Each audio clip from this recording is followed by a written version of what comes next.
Voin hi ni som pakhat ania October tuna hian Darjeeling a kaumeka an Darjeeling toy train ride an ti hian kalbe ka thumani tian chuan pathian in rem chang min siam saka hei tumin jing a hian jing dariat khan lokchu kan in khompu na tur tuna toin tian hian ka an kala dakar khatte min som bela kan hengani hi lokchu atangin Darjeeling chu lai su atang vel ten here anwam khop vel lapan rem sa min siam sa le hau mai chin hi tabalom and this one hi kalak in chu nia yan platform number 1 hi kal don pe chi chu don hi na hian minute som hi da taban le ya yan na ko ko lai man lo ko ni ko chang ko ni kan zong hal don ni chu có bạn này thế mấy số lại số ăn riêng chỉ khát nước thế nha hay ăn bia gì về riêng tụiท่านนี่ไอ้ที่Darjeeling toy ride train ride อันสวยฟูชิมชูนู่นไอ้ที่อันลัลปันเริ่มสร้างมันเสียมสักกันที่เวทีดอนตานี่ที่ลัลปาชูฟักกินอุมรสเซ่ไอ้ที่an train ticket la na mun an ya ti han tiga na oma tigan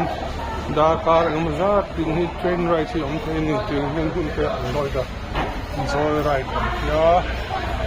ya ke sun na pa ka chu ko mai don ani o abal him em abal om em el pa chu fakin number ase he lai do ro hi chu an lo la kha ra ni hey enjoy ride train station te chunia yan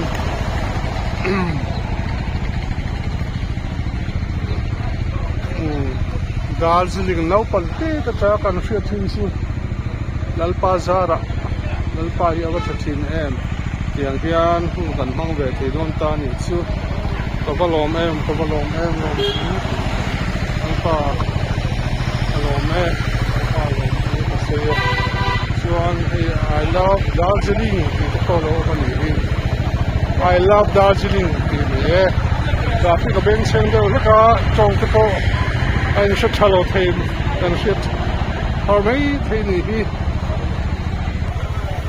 and my poor Galay Zero Karil de Chang Kalawaka High Court at Kalausia. A white side dictat may Tiahikan in the put may tell. I feel here to that Chirani. Ina he ni son chu pa de to kan in hanang chu mo hei hi an khothi ru na view khan ya hei ti hian ni steam engine pa ngai khan ya ma nga chin ti chuan helai a se vela hian ni and palinu howin an lo in pho ve a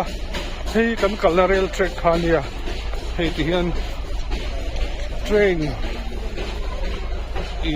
anga hian ti hian alo in pho ve tir ni si hian in pho tir maya le lam ai hian tu ma hian chil lem lo ni karinga tiang chuan train track a ulme a hian bazar an lo le ni chu chuan tiang hi ani e om nan chu Darjeeling khopui chu ti hian kan pang chho zela mo chang vel hi kala chuan hun pakhata khan china ka soita i mi som panga chon hun ning pe a ta ta te kala e mo souvenir ria gen tu e mo te alom pe chu de chu kan en kol ve a chuan zun suak te alom be bok nen rinain huna kal chaka chuan ei china ka chuan tirna kaluna cabina po han kalun han tolo rail hi lo tlan hana ma se atlan sak lowa dan pa ai pon kalum phareng thawang ti tu ri ya tel chuan hei ka thun na lowa zo ka thun ta helai compartment ai chuan rin ai mi lo tama so ta kamala a pol lo lang cabin so ka om na sa jok chu nia tu na yo pa ya ko men a poi chong lo wa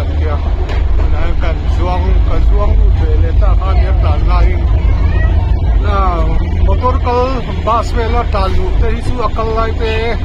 akan lai chu te chu no pan lai ta kan ti than khan ya Shillong City Bus a kan yan chu kan hak le thoi chuan adin ma hen kan zuang thatina re la ko hen chu tiang chu lo thei ve a tan mong boka ba sai ko tan mong ania chuan har san na a om lo ni e rinai ko po vo lo wa chuan hei kon pa lai tan lo ka har mal I Twitter pa mai te asiam khop mai lum loก็ทันเลยเนี่ยก็วันนี้แบบนี้ดูหน่อยเต็มไปเสียที่จะเรียนเชื่อใครมันตลอดว่าทุกอย่างก็สู้นี่ไม่เกี่ยวนี่เห็นไอ้โซ่พัชวาเฮียนเรื่องเขาเสียไอ้โซ่พัชวาเฮียนเรื่องเขาเสียต้องคุยต้องที่อะไรเฮียนทุกอย่างสู้เราดีเบรันนี่เขาคุยสู้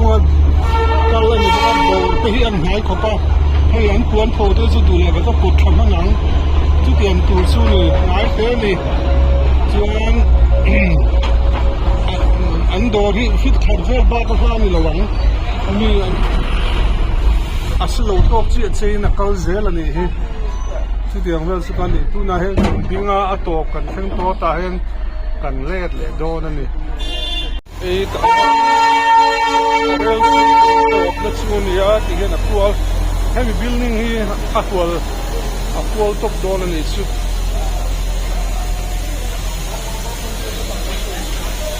So let's go here now. Yeah, umbrella.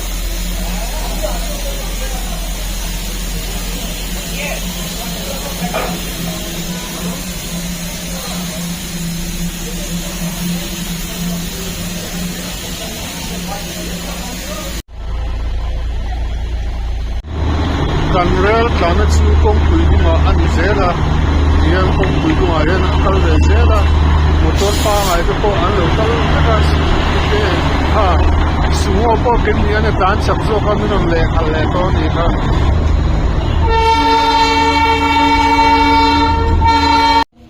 tunai hian Momorian si an tian Taipo an te la chuan chuan dai hotel yati restaurant Darjeeling hotel ngai hian kana Shillong ni nau kan na in Shillong ate Shanghai restaurant te Darjeeling ate restaurant te kan nei thiti kan te na Darjeeling ngai Topo restaurant Topo ti hi edition Memorial kan ti me ani chun Taipo an lo tia chu ani don ni akurat ne ati don ne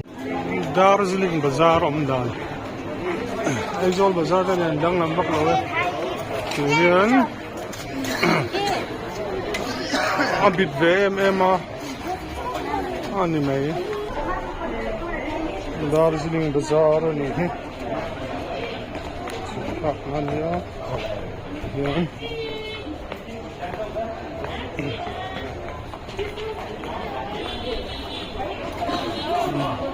Shillong pe sa lang pa anzawar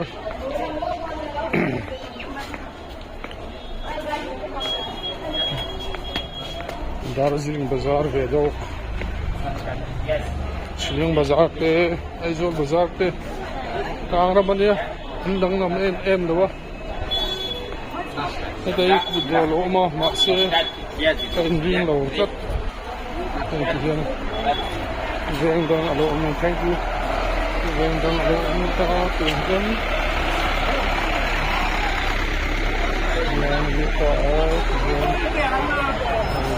आपका मिल गया इतना से क्या चलती है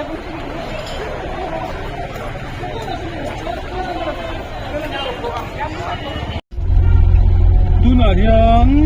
Darjeeling Bazaar vel kadu pangvel me kan hi Tunarian Shillong Bazaar nen ekpi saman hai in angreng ni Aizol Bazaar nen to pe angreng Kong hi one way zel and the kuya and kong hi ate one way. The road is very small, so it is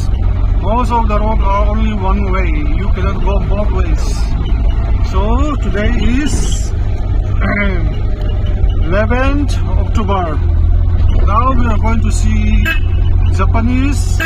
pagoda. We are going to do some shooting there. I'm very thankful that I could come this time.